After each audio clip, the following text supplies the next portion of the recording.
committee members. My name is Paul Roselli. Tonight I'm representing the Rhode Land Trust and the Conservation Commission of Rhode Island. I've provided some written testimony for you, and I hope you have a chance to read it.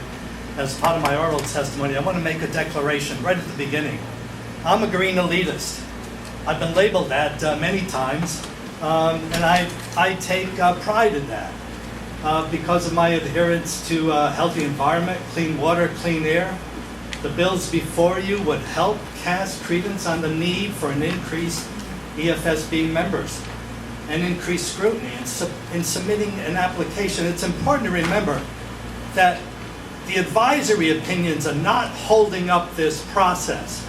It's the lack of information from the applicant that is holding up this process. So I'm a green elitist. Let's get over it.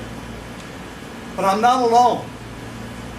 Matter of fact, many here today are green elitists. The contractors, the plumbers, the electrical unions, they're elitists too.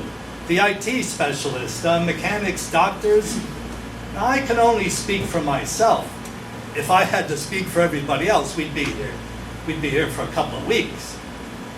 But I can share with you what their collective wisdom is and how it applies to these bills.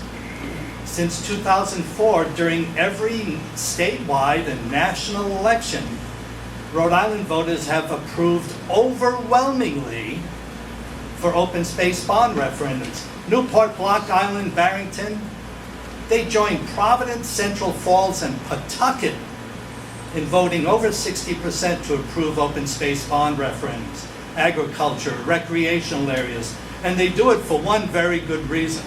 The Newports and Block Islands, they do it because they have it, and they love it, and they want to keep it like that. The Central Falls, Pawtucket, and Providence, they don't have it. They're looking for it. How does that relate to where we are today? Well, those two bills help push this towards a process that the voters want. They want accountability. They want transparency. These two bills have some purpose. Here's what they don't involve. These two bills have nothing to do with jobs. They have nothing to do with a power plant. They have nothing to do with the creation or the hindrance of economic development. They simply have an opportunity to increase a board that's been around since 1986. How many of you have cell phones that are that old?